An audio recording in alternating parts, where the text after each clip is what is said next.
Les amis, bienvenue sur le podcast Make Your Life, le podcast où on parle de sujets profonds mais avec légèreté et douceur.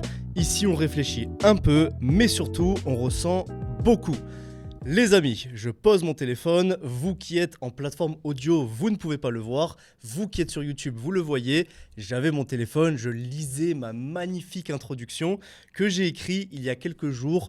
En m'endormant, je me suis dit, il faut que j'ai une introduction à ce podcast, que j'arrive avec énergie, enthousiasme, un genre de slogan, et j'ai écrit ces quelques lignes qui ne veulent pas dire grand-chose, mais ça m'a mis en énergie.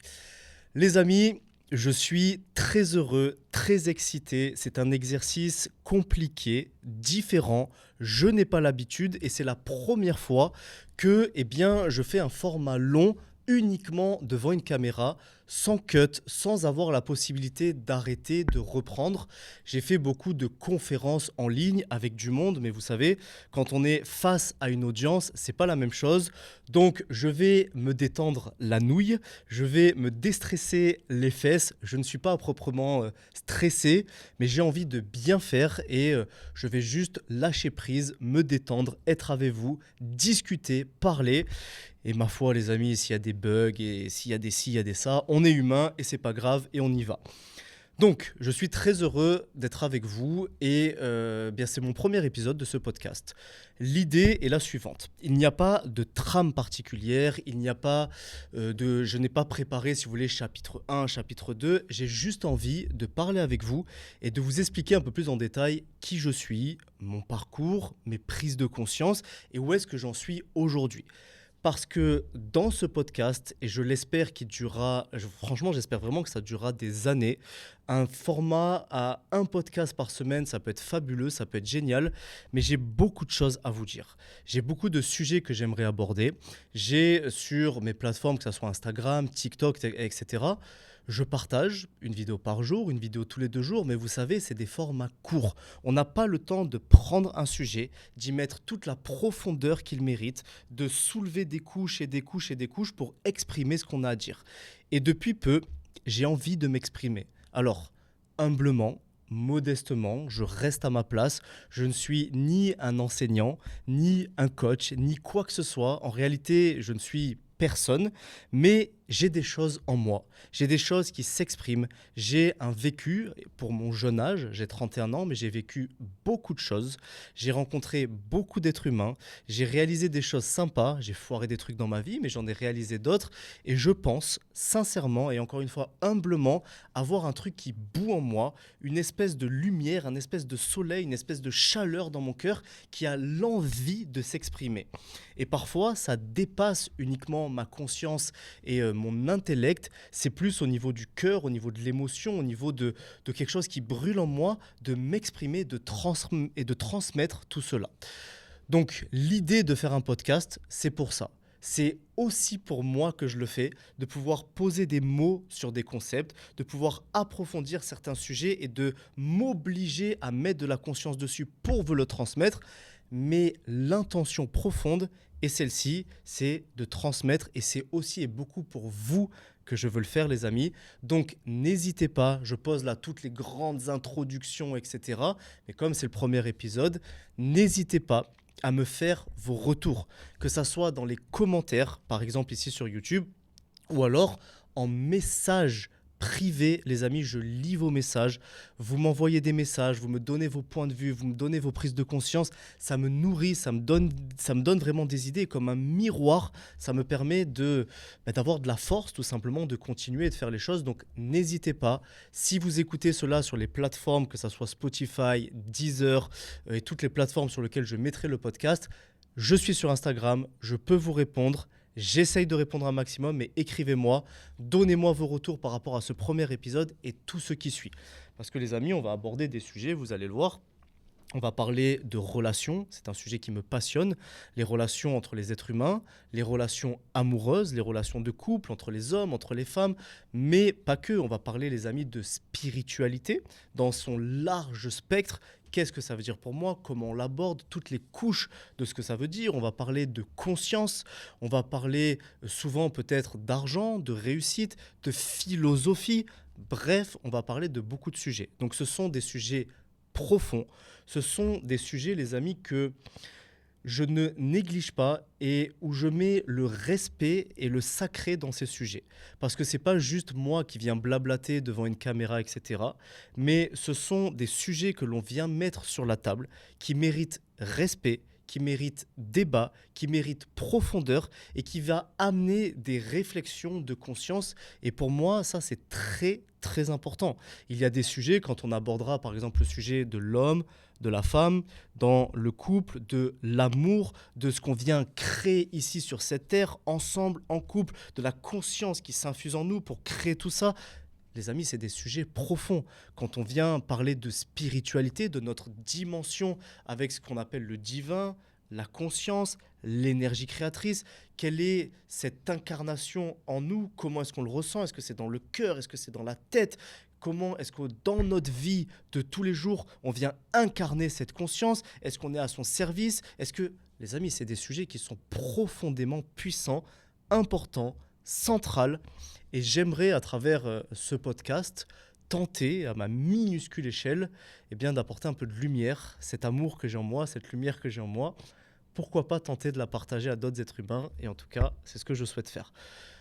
Et allez, les introductions qui durent des siècles et des siècles, mais c'est quand même important. C'est le premier épisode, donc que je vous pose l'intention, que je vous pose le pourquoi, que je vous pose qui est en moi. Je pense que c'est fondamental. Dans ce premier épisode, on va parler de moi. Ah, quel sujet passionnant.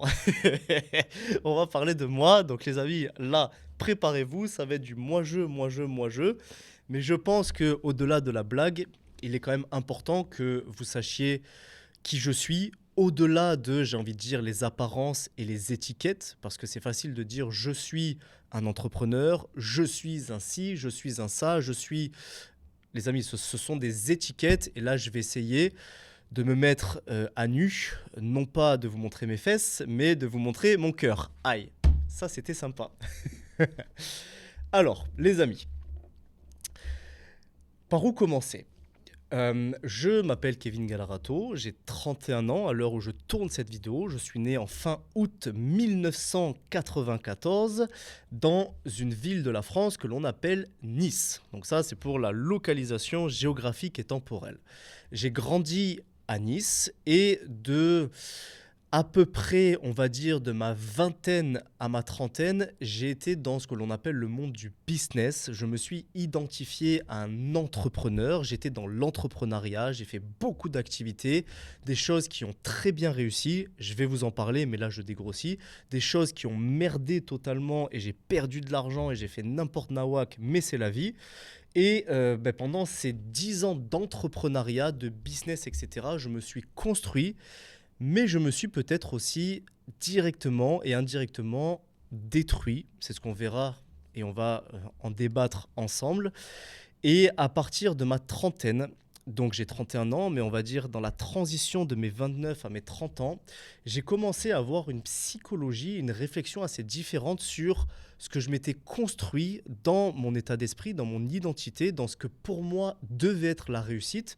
J'ai commencé à remettre certains principes que j'avais appris en question, certaines croyances, certains points de vue. Et je me suis dit que peut-être que la réussite n'était pas uniquement la réussite financière, sociale, l'ambition. Je vais vous en parler plus profondément, mais je pose le contexte. Et peut-être que la réussite pouvait passer par le cœur, par la richesse de son âme, par la richesse de l'amour qu'on ressent au quotidien, par une famille aimante, par des enfants. Je n'avais jamais pensé avoir des enfants. Je me disais, on verra plus tard. Et là, l'appel d'avoir des enfants, de donner cet amour, de le recevoir, de construire une famille, de prendre peut-être plus soin de sa santé, de sa spiritualité, non pas au sens développement personnel, mais connexion avec le tout, de peut-être se dire que travailler toute la journée, c'est pas la meilleure des choses à faire, et avoir plus de temps pour soi. Vous voyez un espèce de cheminement comme ça, tout en continuant à être dans mon business, dans mes affaires, je le mets entre grands guillemets. Et ça a cheminé pendant 1 an, pendant 2 ans. Et ensuite, il s'est passé un événement en début septembre 2025, donc c'est récent, à l'heure où je tourne cette vidéo.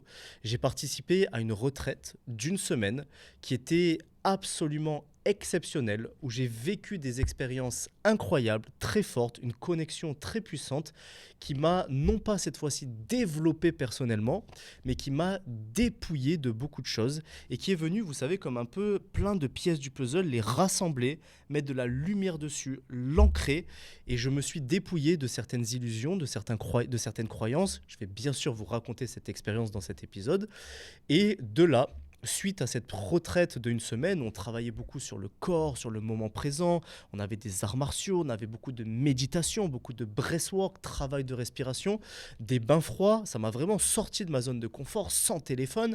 Eh bien, je suis sorti de là, changé, transformé, vraiment, j'ai pas peur des mots, et j'ai pris la décision d'arrêter tous mes activités, le business que j'étais en train de faire qui commençait à bien fonctionner, j'avais des responsabilités, j'avais un associé, j'avais des clients, j'avais des partenaires, ça n'a pas été facile, mais j'ai pris la décision de m'écouter profondément, d'arrêter mes activités pour la première fois en 10 ans, de lâcher l'idée que j'avais de la valeur uniquement si je travaillais fort tous les jours et d'arrêter et de faire confiance en la vie, de faire confiance au fait que j'allais me remplir intérieurement et que j'avais foi en ce qui pouvait se passer à l'extérieur.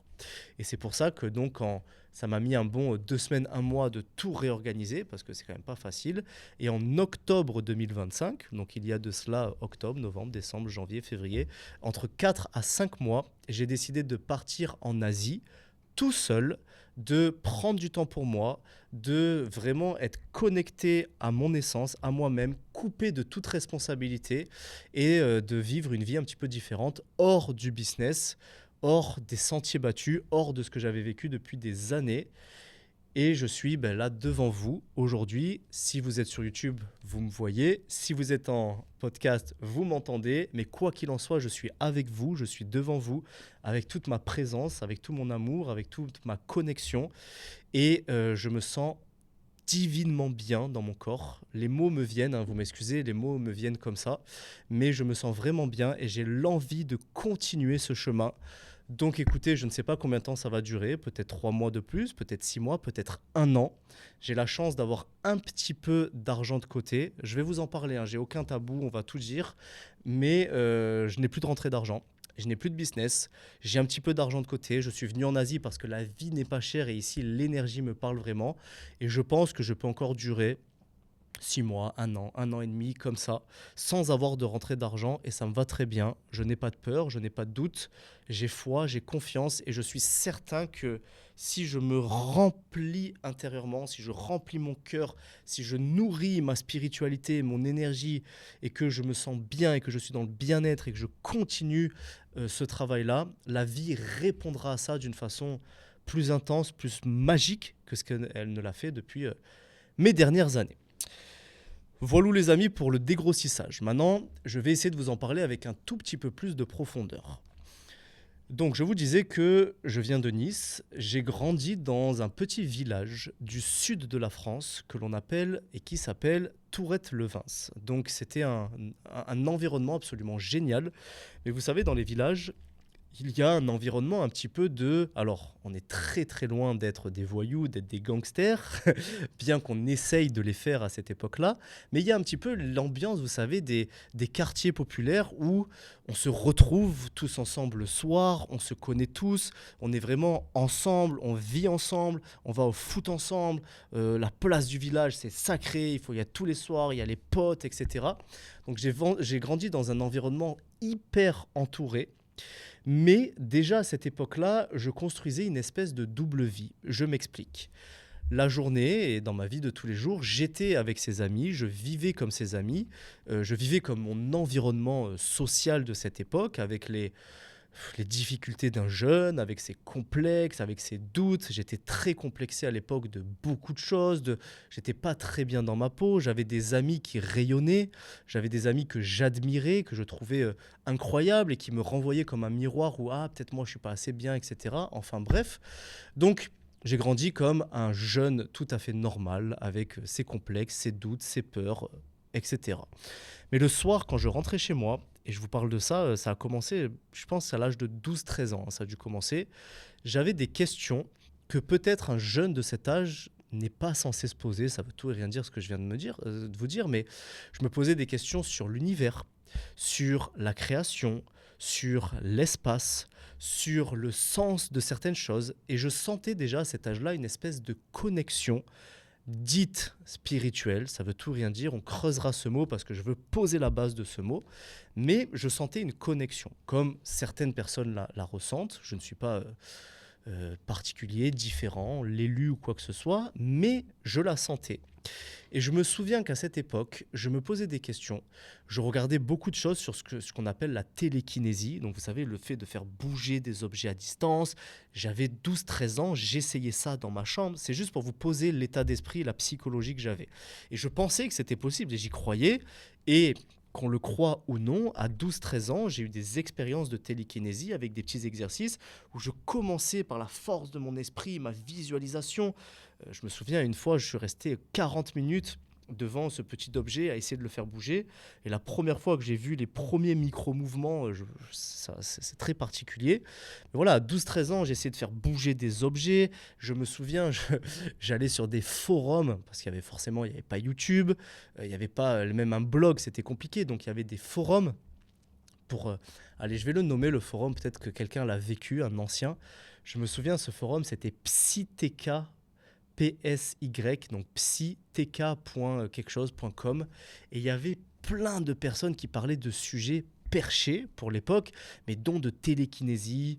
J'avais entendu le mot loi d'attraction. J'avais, je sais pas. Donc ça a commencé ces réflexions à 12-13 ans, 14 ans, 15 ans, 16 ans, je sais plus, mais peut-être qu'aller à 16, 15-16 ans, 17 ans, j'entends le mot loi d'attraction pour la première fois. Aujourd'hui, on le voit tout le temps, mais à l'époque, je vous garantis, les amis, que je ne vais pas faire le vieux con, mais ce n'était pas démocratisé, c'était un mot, ça voulait tout et rien dire, quoi. Donc, loi d'attraction, des choses comme énergie. Je me souviens, je lisais des témoignages sur le forum de personnes qui disaient avoir vécu des expériences de Kundalini. Je me souviens de lire ces témoignages où ils disaient qu'ils voyaient la vie avec un regard différent parce qu'ils avaient vécu un éveil. Ça me passionnait, je me souviens encore une fois. Là, c'est des choses que je vous partage, que j'y ai pas repensé depuis 15 ans. Donc, je suis avec vous, je me laisse guider par ce que j'ai envie de vous dire ou pas. Ça, les mots sortent seuls, mais c'est intéressant et je me rappelle de certaines choses. Je me souviens, je voyais des forums de personnes qui disaient travailler l'énergie de leur corps à l'idée des moines à l'époque, des moines Shaolin, des ninjas japonais. Je me souviens lire ça et il disait qu'il fallait se concentrer sur ses mains pour que l'énergie dans les mains vienne et qu'on peut contrôler l'énergie de son corps. Parce qu'aujourd'hui, la médecine chinoise et toutes les traditions ont démocratisé. On connaît ça depuis des milliers d'années. Mais à l'époque, pour un jeune de 15-16 ans, dans un forum avec des mots qui ne sont pas toujours les mieux choisis, des mots comme le chi, comme l'énergie vitale, bref, c'est là où je vous dis que j'avais une espèce de double vie. C'est que ces sujets me passionnaient, j'avais une curiosité naturelle et j'avais un appel de compréhension à ce genre de sujet. Et il s'est passé un événement qui a, je dirais, changé ma vie. Et c'est un cheminement, 12 ans, 13 ans, 14 ans, 15 ans, 16 ans, 17 ans. Ça met du temps. Bien évidemment, je n'étais pas tous les soirs comme un érudit. Non, mais vous voyez, il y avait ce cheminement. Il y a eu un événement, je pense que c'était en 2012, je ne sais plus l'âge que j'avais, 2012, je vais vous en parler un petit peu, mais vous savez, à l'époque, on entendait, pour ceux qui sont vieux comme moi, ça fait bizarre de dire ça, mais maintenant, 31 ans, c'est vieux, hein. Mais c'est vieux et c'est extrêmement jeune à la fois. Mais bref, vous avez peut-être vécu ça, vous savez, on disait en 2012, ça va être la fin du monde, les calendriers mayas, il va se passer des trucs de fou, etc., etc. Et moi, j'avais lu dans ce fameux forum que 2012 était un espèce de passage énergétique entre l'ancien monde et le nouveau. Je vous le fais très vulgairement. Mais qui allait avoir comme un espèce de passage de la conscience en 2012 et que c'était un espèce de portail énergétique et il allait se passer quelque chose. Bref, j'avais lu ça et aujourd'hui, avec du recul, eh ben, je me rends compte que c'est en 2012 que pour moi, il y a eu un vrai passage et en parlant avec certaines personnes dans mon entourage, j'ai l'impression que l'année 2012 a été pour eux également révélatrice. Donc, est-ce que cette prophétie du passage d'une énergie à une autre est vraie? Je n'en ai aucune idée, mais en tout cas, c'est intéressant de voir le parallèle. Donc, en 2012, je suis à une soirée chez des amis. Et quand je vous dis, hein, c'est soirée de village, mes amis, je les adorais, mais c'était, ça fumait le shit à droite à gauche, ça buvait l'alcool. Bon, moi, je fumais pas spécialement, je buvais peut-être un petit peu quand même, oui. Bref, un jeune con de mon âge. Et je me souviens qu'on est dans cette soirée, je suis chez un ami et je vais aux toilettes. Ah, le moment glamour commence, les amis, préparez-vous. Je vais aux toilettes, pas pour faire pipi, pour faire plus que ça, vous avez compris. Et je vois devant moi une pile de livres, parce que la maman de cette amie était pharmacienne, mais était également une personne qui était ouverte d'esprit, spirituellement, etc., et qui avait plein de livres. Et dans ces toilettes, bon, il y avait plein de revues qui sont pas avec grande importance, mais il y avait aussi des livres. Et je n'avais jamais ouvert un livre de ma vie. Jamais, jamais, jamais, jamais, à part pour l'école et les conneries, vous avez compris. Mais un livre de développement personnel, etc., ça ne m'était jamais arrivé. Et donc, je suis comme ça aux toilettes, en m'ennuyant, en train de faire ce que j'ai à faire, en ayant hâte de retourner à la soirée. J'entends la musique, j'entends les copains qui rigolent. Et je vois devant moi cette pile de livres. Et il y a vraiment, je vous promets, 2 cm² d'un livre qui est posé tout en dessous de la pile. Et je suis appelé et attiré par ces 2 cm² de ce livre. Je le prends, je le regarde. Et dessus, je vois écrit « Le secret ». Je le tourne, je commence à lire, vous savez, l'arrière du livre, donc le résumé de l'arrière du livre. Je lis ça, il se passe un truc en moi très particulier. Je sors des toilettes, je m'isole dans la soirée, donc je me souviens être de mon côté sur un canapé et commencer à lire le livre. Donc j'ai stoppé la soirée, qui était franchement cool. Je me suis isolé et j'ai commencé à lire ce livre et je n'ai plus pu m'arrêter de lire. Je suis rentré chez moi, j'ai demandé à mon ami si je pouvais lui emprunter ce livre, donc je le remercie. Il n'a pas fait grand-chose, mais au même temps, il a tout fait. Je remercie sa maman, donc Nico, je ne sais pas si tu m'entends, si tu m'entendras un jour, frérot, mais tu connais cette histoire, mais je la redis parce qu'elle est centrale dans mon parcours. Et donc je rentre, je lis ce livre. Ça me prend quelques jours à le lire, je le dévore et de là commence officiellement ma route dans le monde du développement personnel. Le secret, les amis, était une espèce de réponse à un sentiment que j'avais depuis des années.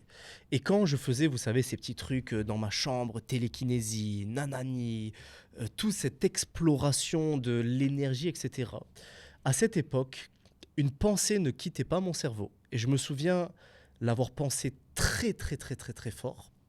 C'est de me dire que mon rêve dans la vie, donc je pensais, je sais pas, je devais avoir 13, 14 ans, que mon rêve dans la vie serait d'avoir un pouvoir. Ok ?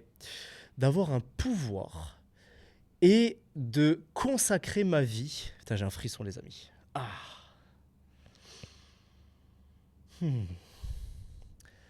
D'avoir un pouvoir et de consacrer ma vie à l'apprentissage, l'expérimentation et l'expression de ce pouvoir.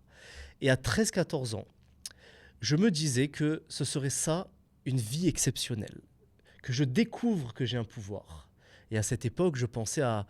Je ne savais pas ce que ça voulait dire un pouvoir. Je pensais à, je ne sais pas, imagine, je peux ouvrir ma main, il y a une petite flamme qui apparaît et c'est mon pouvoir et je découvre que j'ai ce truc et toute ma vie, je dois apprendre à l'expérimenter et l'apprendre et le transmettre aux autres êtres humains. Et voilà, que c'est la quête d'une vie, c'est d'apprendre à maîtriser ce pouvoir-là ou peu importe, mais d'avoir un pouvoir. Et je viens, les amis, de réaliser une chose et je vais aller vérifier tout de suite sur Internet.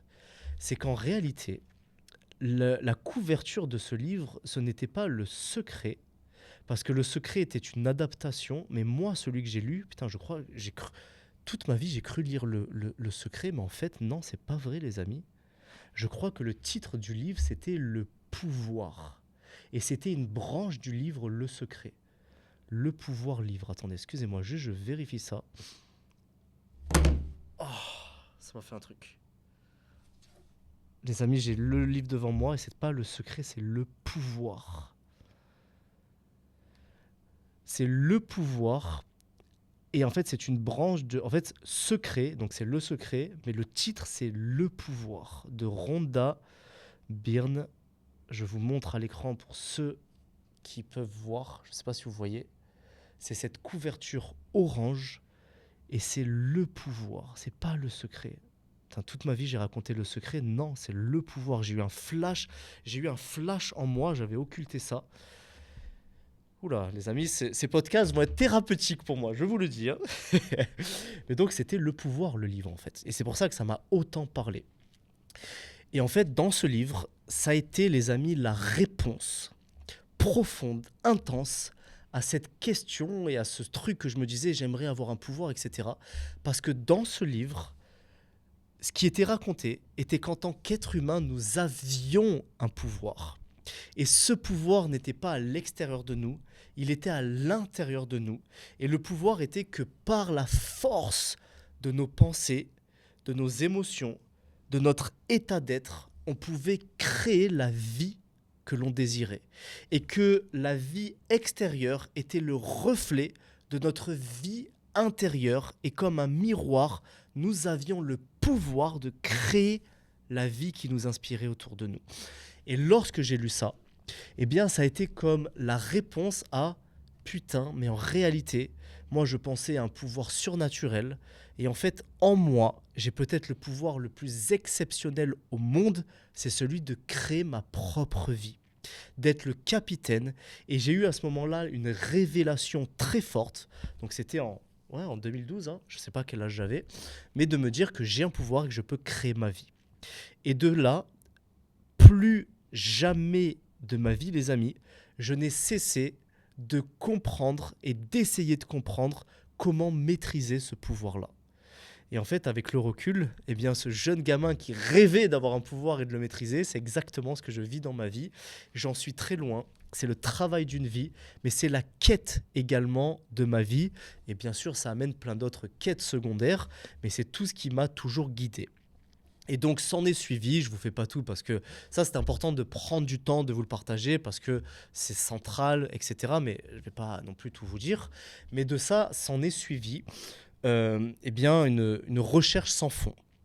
J'ai ensuite lu le vrai livre Le Secret, non, j'ai regardé le film Le Secret. Là, pareil, ça a été la révélation. Imaginez-vous, je suis jeune, etc.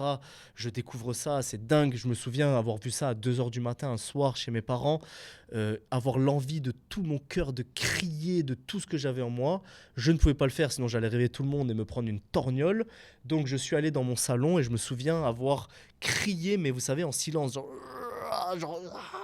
dans moi à l'intérieur, j'avais besoin d'exprimer ce que je ressentais. C'était des fourmis dans tout mon corps après avoir vu ce film Le Secret, qui est, avec aujourd'hui le recul, hyper sommaire, hyper entre guillemets débutant, basique, avec une information hyper diluée et on touche 2% des choses, mais à cette époque c'était incroyable. S'en est suivi la conférence de Greg Braden, La Divine Matrice, que j'ai revu récemment, il y a moins d'une semaine, qui est absolument formidable et qui en 10-15 ans, j'ai dû voir 4-5 fois. Et là, j'ai redécouvert des choses encore incroyables. Bon, bref, donc une conférence sur la Divine Matrice, la physique quantique. Donc là, je voulais approfondir des conférences de Nassim Haramein. Je me rappelle à l'époque, ça, c'était très...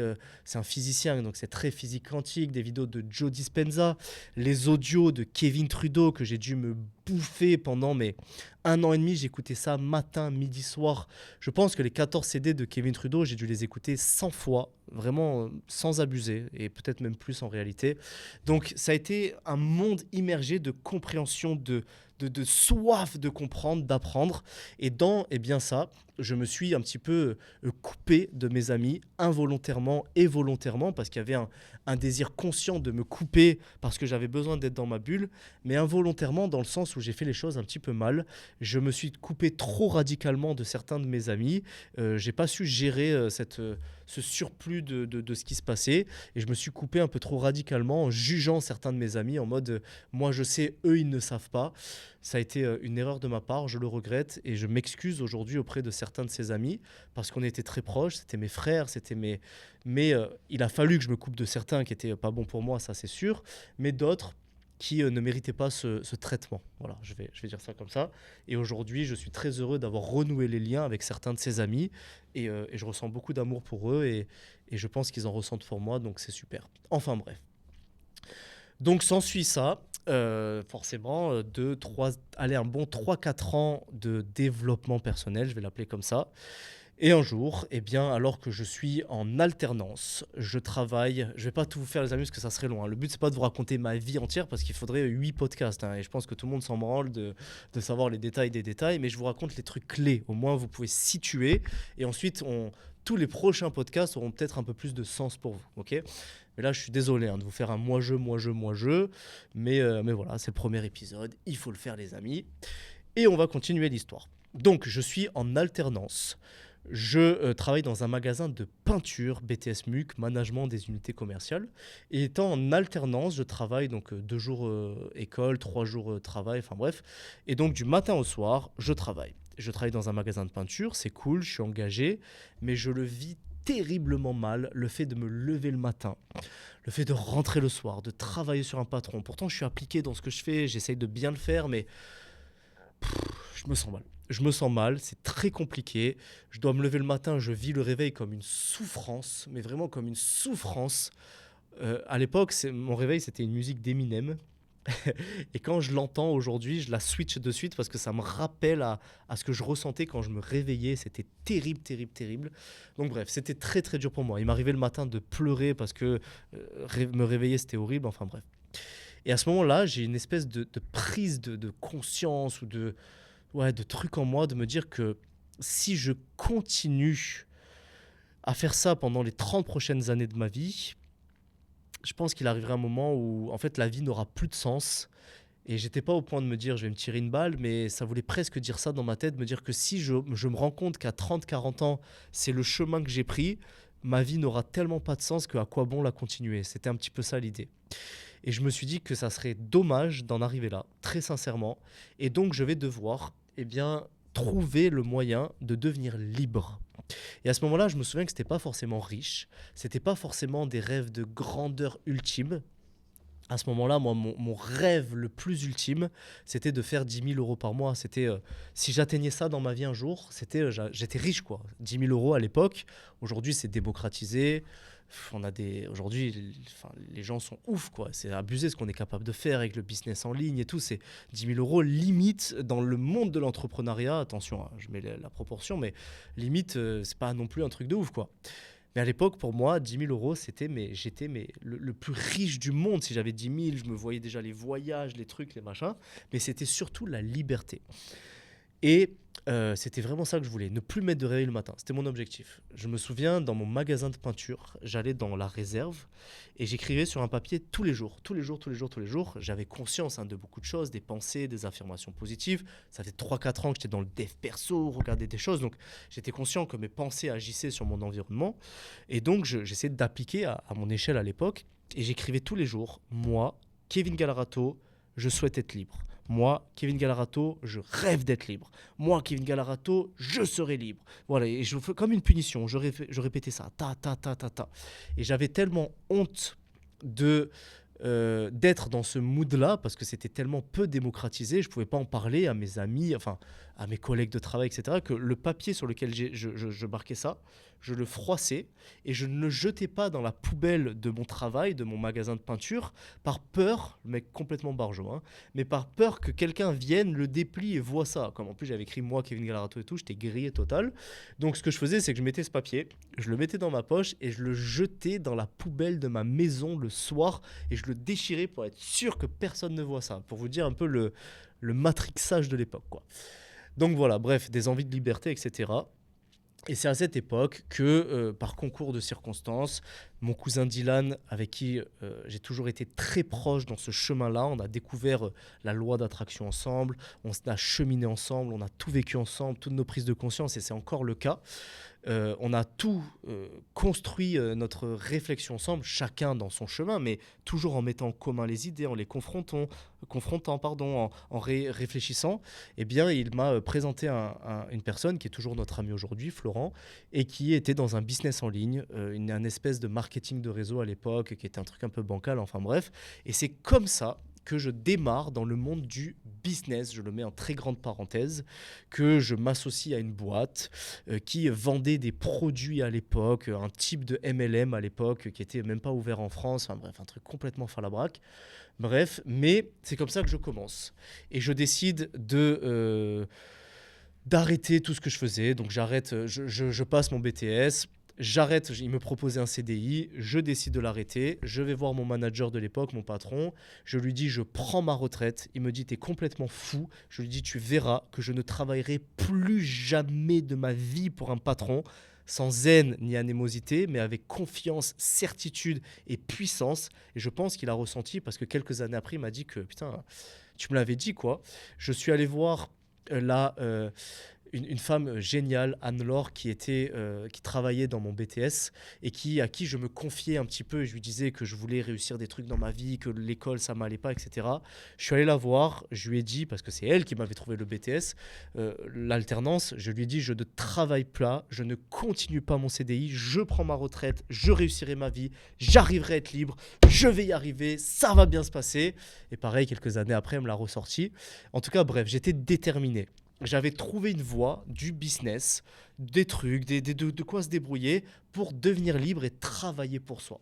Et c'est comme ça qu'à l'âge, je dirais, de 20 ans, j'ai commencé dans le monde du business avec la voie qui était le marketing de réseau, le marketing relationnel.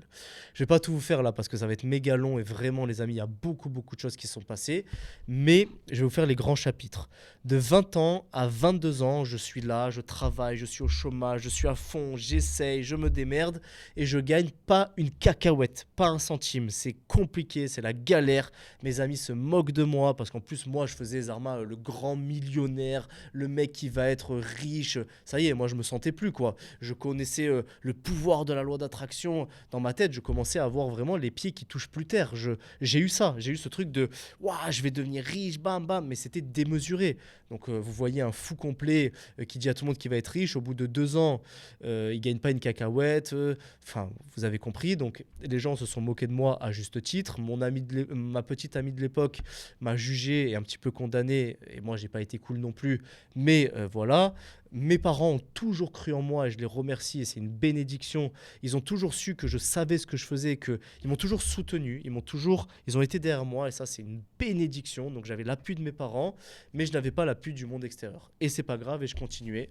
Au bout de 22 ans, vraiment j'ai un espèce de ras-le-bol absolument total. Je me souviens écrire une lettre à moi-même sur mon téléphone de énorme tac qui me dit qu'on est en 2016 et qui me dit que je me dis à moi-même que je ne finirai pas l'année 2017 sans avoir atteint les fameux 10 000 euros par mois dont je rêve, que je veux. À ce moment-là, les amis, je gagne zéro. Hein. Je gagne zéro, j'ai pas de business, c'est la catastrophe. Je sais pas ce que je vais faire, mon chômage va s'arrêter. C'est vraiment très très compliqué. Mais je prends la décision intérieure d'appliquer vraiment les enseignements de loi d'attraction, de manifestation, de visualisation, au lieu de les proclamer et d'en parler. Je fais la promesse avec moi-même de ne plus rien apprendre, parce que j'étais un boulimique du développement personnel. Hein. Tous les livres possibles, imaginables, je les avais lus, tous les séminaires à l'époque de Bob Proctor, Earl Nightingale, toutes les conférences de Greg Braden, j'avais tout lu, tout écouté, j'étais un boulimique de l'information. Kevin Trudeau, niveau 1, niveau 2, bam, c'était trop, mais je n'appliquais pas les enseignements de base qui permettaient d'avoir des résultats. Vous voyez ? Donc c'est comme si là, je lisais des livres sur ce fameux pouvoir que j'avais, mais je n'allais pas à l'entraînement pour, bon allez, maintenant on va s'exercer, on va pratiquer ce pouvoir-là. Et donc, j'ai pris la décision en 2016, que j'ai signé et tout, hein. C'était vraiment un truc, c'était une lettre à moi-même, c'était engageant, c'était en mode je suis obligé, j'ai pas le choix, ma vie elle est horrible. Enfin bref, c'était un truc un peu comme ça. D'appliquer tous ces enseignements et tous ces concepts et de le faire très bien. Et donc, dès le 1er janvier 2017, vraiment c'était symbolique, je démarre, et bien c'était parti. Je me levais le matin tôt, je faisais mes visualisations créatrices, main sur le cœur. Je visualisais le moi du futur, ses pensées, ses émotions. Je les ramenais au moment présent. J'appliquais tout ce que j'avais appris. Vraiment, j'essayais de faire une synthèse de ce qui était important, ce qui ne l'était pas. Et j'essayais de vraiment l'appliquer. J'essayais de reprogrammer mon subconscient lié à l'argent.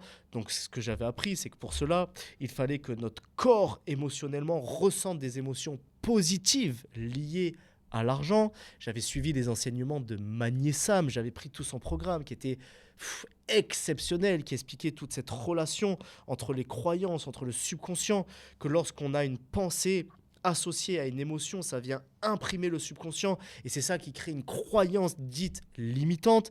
Donc moi, je ne pensais pas en avoir lié à l'argent, mais mon corps avait sûrement enregistré des émotions négatives par rapport à des situations. Donc, engrammé dans mes cellules et dans mon corps énergétique, il y avait sûrement des croyances liées à l'argent. Donc, je devais les déprogrammer. Pour cela, je devais associer du positif. Donc, je me souviens, j'avais une liste de moi, Kevin Galrato, qui gagne 10 000 euros par mois. Eh bien, voilà, j'aurais un appartement vue sur la mer. J'aurais ci, j'aurais ça. Je pourrais donner de l'argent à mes parents. Et un par un, je devais fermer les yeux, les visualiser, ressentir les émotions pour imprimer ça dans mon corps. C'était de l'application. Et c'était dur et c'était compliqué, mais je le faisais, je m'appliquais, etc. Et en même temps, eh bien, j'ai démarré un nouveau business qui était pour la première fois vraiment une compagnie qui était sérieuse, une entreprise américaine, avec un siège social en Europe. Moi, j'avais toujours fait des trucs un peu, voilà, dans le monde du marketing de réseau, c'est des fois un peu bancal. Là, non, c'était vraiment une vraie boîte, carrée, structurée, juridique. C'était nickel, l'encadrement, bah, c'était parfait. Donc, il y avait le terrain de jeu business pour m'exprimer. Et en plus de ça, j'avais la conscience de je vais appliquer les enseignements, ce fameux pouvoir que j'ai en moi de créer ma vie, d'attirer à moi les bonnes personnes, d'attirer les circonstances, de le hasard, la chance de jouer avec tout ça, je vais l'appliquer. Et c'est cette année, l'année 2017, à l'âge de 23 ans, entre mes 22 et mes 23 ou 23 et 24, je ne sais plus les amis, que eh bien, ça a été complètement transformateur, mais dans la matière pour moi, parce que c'est cette année où je me souviens, donc je démarre l'année 2017, je suis à 0 euros, c'est la galère, etc. Au bout de... donc je me suis fait le défi de finir l'année à 10 000 euros. Hein. C'est un truc exceptionnel pour moi à l'époque. Mais je suis en juin-juillet, je me souviens, je suis à 1 500 euros. Alors c'est bien, je peux vivre enfin de mon business. Mes parents commencent à me dire, putain, c'est bien, bravo, continue, mon père me soutient, il se passe quelque chose. Mais je suis qu'à 1500 euros, entre guillemets. Après, je le rappelle, quasiment 3 ans de business et faire plein de trucs. Donc, juin, juillet, je suis à 1500.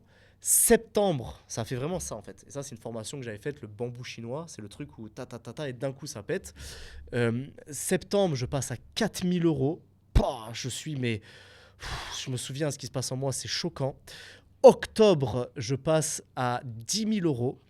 Novembre, je passe à 15 000 euros et donc je finis l'année à plus de 15 000 euros par mois et des poussières.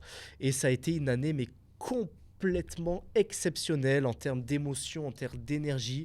J'ai créé à cette époque une petite série sur YouTube que vous pouvez voir sur cette chaîne, si vous y allez sur YouTube, où je me filmais tous les jours le mois où je suis passé à 10 000 euros. Pendant 30 jours, je me suis filmé et je me suis dit, je sortirai ces vidéos que si j'atteins les 10 000 euros par mois. Donc quelques mois après, je les ai sortis. Vous me voyez tout jeune, je ressemble à rien, je suis dégueulasse. Mais c'est marrant parce que je vous partage mon énergie de l'époque, etc. Donc voilà, bref, donc à 23 ans, je fais mes premiers 10 000 euros par mois.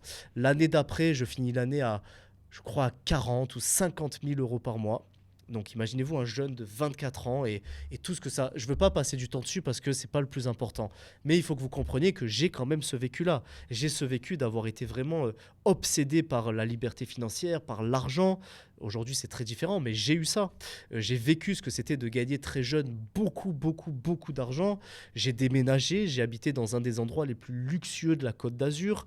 J'avais un appartement avec une terrasse au 20e étage. Ça, peut-être, je vous raconterai l'histoire un jour, mais c'est impossible d'avoir ça à cet âge-là. Même là, je me souviens, l'agent immobilier m'a dit, vous pouvez pas, c'est pas possible. Je peux pas, c'est pas possible. Ok, eh bien je vais payer 1 an d'avance de loyer. Le loyer était à 4 000 euros à l'époque. J'avais fait un virement comme ça de je sais plus, 50 000 balles. J'ai vécu et j'ai expérimenté dans la matière ce que d'apparence, certains peuvent appeler une vie de rêve. Attention, je le mets en grande guillemets, parce que vous allez comprendre que ma psychologie a complètement changé, mais je veux que vous compreniez cette partie de ma vie, ce que j'ai été, ce que j'ai vécu, et que j'ai manifesté par l'intention profonde et l'application de ce pouvoir que nous avons tous en tant qu'êtres humains, de manifester une vie de rêve, alors que rien ne prédestinait à ça, alors que rien n'était fait pour, alors qu'il y avait tout et le monde entier contre moi, mais j'ai décidé de le faire et j'ai décidé de créer ça. J'avais mon tableau de rêve, millionnaire avant 25 ans, je le voyais tous les jours. À 25 ans, j'avais généré plus d'1 million d'euros. J'avais réussi à gagner en cumulé dans les 2 années plus d'1 million d'euros. Donc dans ma conception de ce qu'était millionnaire, j'étais devenu millionnaire avant 25 ans. Je gagnais 30, 40, 50 jusqu'à 60 000 euros tous les mois. Et il s'est passé des choses quand même assez folles. Les voyages, ce que j'ai pu faire, la voiture, je roulais en Porsche à cette époque, j'avais une voiture de fou. J'ai eu une vie pour un jeune assez ouf. Je donnais de l'argent à mes parents. Franchement, c'était quand même sympa. C'était très sympa. Et il s'est passé beaucoup de choses. Voilà, là, c'est vraiment pour que vous compreniez. Maintenant, on va venir dans la transition parce que j'ai pas envie de vous parler 1000 ans de ça. C'est pas le plus important. Donc, à cette époque, je gagne là, boum, bam, bam. Je fais plein de business à droite, à gauche. Je fais des merdes, donc c'est-à-dire que je perds beaucoup d'argent, j'en regagne un petit peu, je ci, je ça. Et il y a un moment dans ma vie, les amis, où je m'étais complètement identifié à la réussite que j'avais financièrement. Donc c'est-à-dire que ma valeur en tant qu'être humain était corrélée au montant que je gagnais. Donc quand je commençais à gagner moins, j'avais le sentiment d'avoir moins de valeur. Et il s'est passé des choses dans ma vie, les amis, où j'ai jamais fait n'importe quoi avec l'argent, mais c'était démesuré. En fait, j'avais un loyer à 4 000 euros en France, et à côté de ça, j'avais pris un appartement en Suisse, mon loyer c'était de 5 000 euros. Donc cumulé, ça fait presque 10 000 euros de loyer, c'est absolument n'importe quoi. C'est n'importe quoi. Plus la voiture à 2 000 euros, donc j'avais presque entre 10 et 15 000 euros de charges fixes par mois, mais quand on gagne de l'argent, ça va, mais quand on n'en gagne plus, ça commence à être compliqué. Et quand les activités allaient un petit peu moins bien, que je gagnais moins d'argent, parce que c'est la vie, on n'est pas des super-héros, le business c'est des hauts, c'est des bas, et ça arrive, et moi je ne savais pas que ça pouvait arriver, je croyais que j'avais craqué le code, j'avais perdu cette humilité, perdu cette modestie, je n'avais plus les pieds sur terre, très honnêtement, et eh bien, quand on commence à gagner moins d'argent, c'est compliqué. Et il s'est passé une phase où pendant 1 an à 1 an et demi, je gagnais graduellement toujours un peu moins d'argent, jusqu'à ce que je gagne soit inférieur à mes charges. Et ça a duré pas mal de temps, jusqu'au point où, je ne vous fais pas toute l'histoire, où en fait toutes mes réserves financières disparaissent, parce que j'investis de l'argent à droite, j'ai investi 100 000 euros dans un projet qui n'a pas vu le jour, j'ai ci, j'ai ça, j'ai machin, et bien, et plus mes charges, et bien où je me retrouve après presque 2-3 ans sans argent, sans plus rien, à ne même plus savoir comment je vais payer mon loyer. Et ça a été terriblement compliqué parce que j'étais en plus avec ma petite amie de l'époque qui était au milieu de tout ça, qui m'a soutenu, qui a cru en moi, qui savait que j'étais capable, qui était là même financièrement à payer des choses pour moi et je la remercierai jamais assez. Elle a été un soutien incroyable à cette époque-là. Elle m'a pas jugé, elle a été là, elle m'a soutenu. Mais c'était récent, la relation, c'était 6 mois et quelques, et donc elle ne m'avait pas connu dans mon ascension, elle me voyait dans ces galères-là et elle m'a soutenu. Mais pour moi, personnellement, c'était très compliqué parce que j'étais identifié à ce Kevin qui réussissait. Donc quand ce Kevin ne réussit plus, eh bien ça détruit mon identité, je me sens comme une merde et je perds confiance en moi, et je suis dans un truc où il faut que je trouve le moindre business à droite à gauche pour faire de l'argent, mais quand on fait des trucs juste pour l'argent, sans être aligné, et parfois le business il est un peu relou, j'ai jamais fait de trucs bancals, hein, les amis, jamais de scam, jamais de ma vie j'ai touché à ça et je ne toucherai à ça, mais c'est pas les trucs les plus alignés du monde non plus. C'est un business, il faut réagir, il faut faire ça. Bon, on fait parce qu'il y a de l'argent, il y a une opportunité, machin, mais en fait ça marche pas. Quand on fait les choses comme ça marche pas. Et eh bien ça fonctionnait pas, tout simplement. Et donc il a fallu que je me recentre à l'intérieur de moi, que je me repose, que je me réaligne avec l'intérieur, mon intention, mon cœur, que je prie très fort, que je reparte en mode visualisation, en mode énergie, en mode tout ça, et que je me ressente profondément à l'intérieur de moi pour repartir sur des bons rails. Et après ce switch, donc ça je devais avoir 27 ans, 28 ans je pense, eh bien je suis reparti dans un business et j'ai re-atteint les 50 000 euros par mois et c'est reparti, etc. Et c'est reparti. Donc c'était génial, j'étais avec ma copine de l'époque, on voyageait énormément, on mangeait dans des restaurants incroyables, on a fait 20-25 pays ensemble, c'était vraiment quelque chose d'incroyable. Putain, je vois l'heure et en fait j'ai tellement de choses à vous dire les amis, c'est dingue. J'ai pris 1 heure de studio, j'aurai même pas le temps parce que là j'ai encore tellement de choses à vous dire sur ça.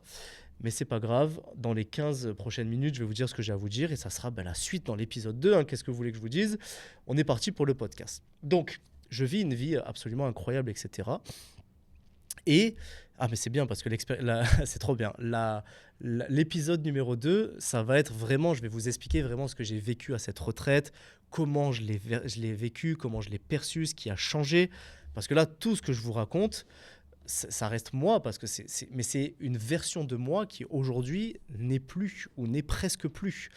Tout ce que je vous raconte là, c'est pour vous situer le Kevin qui a vécu ses 10 ans, de ses 20 ans à ses 30 ans. Mais le Kevin à partir de ses 30 ans, c'est vraiment une version complètement différente. C'est une énergie différente. Et le Kevin d'aujourd'hui est à des années-lumière de tout ce que je suis en train de vous raconter. Donc c'est important que je vous raconte la transition. Mais donc voilà, donc je suis avec ma petite amie d'époque, on voyage, c'est très bien, les business, les machins, les trucs, les hôtels, les restaurants, c'est génial. Mais je sens en moi, les amis, un espèce de vide que je n'arrive pas à combler. Et ce vide que je n'arrive pas à combler, il est permanent. Il est là tout le temps. Et je vais vous donner une anecdote pour vous faire comprendre cela. Je suis à Dubaï, j'ai invité mes parents, donc vraiment j'ai payé le logement, c'est un moment magique, ils sont avec moi, ils sont à Dubaï, il y a mes 2 parents, il y a ma sœur, et j'ai l'anecdote en tête, c'est pour ça que je vous la raconte. C'est un moment magnifique. Moi, je suis pas vraiment dans le moment présent avec eux parce que je pense toujours à mon business, à droite, à gauche, j'arrive pas à être vraiment présent avec eux, mais bon, les moments où je suis avec eux, je suis avec eux. Et je leur ai fait une petite surprise, j'ai loué un espèce de yacht pour refaire une petite croisière, voilà. Et lors de la croisière, c'est une soirée, quoi, on fait le tour de la marina, enfin bref, je me souviens être avec eux et sentir un espèce de vide en moi parce qu'à ce moment-là, donc je gagne de l'argent, mais mes objectifs, parce que je suis identifié à l'ambition, à il faut faire plus, etc.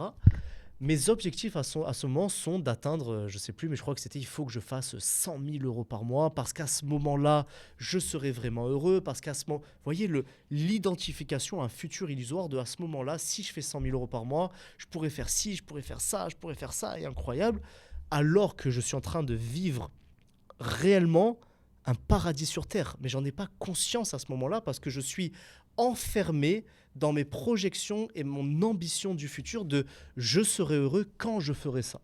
Et je me souviens être sur ce yacht et m'isoler, les amis, c'est fou quand j'y pense, m'isoler et faire mes visualisations, donc être comme ça, et être sur le yacht et fermer les yeux et imaginer ce moi du futur qui fait 100 000 euros et qui est heureux. Alors que je gagne beaucoup d'argent, je suis en santé, je suis avec ma famille, je les ai invités. Il n'y a rien de plus précieux qu'être avec des gens qu'on aime, que ça soit n'importe où. On s'en fout, je suis là, je vis ce que j'ai toujours voulu vivre à cette époque-là. Et je suis insatisfait de ne pas être la version de moi du futur que j'idéalise pour être heureux.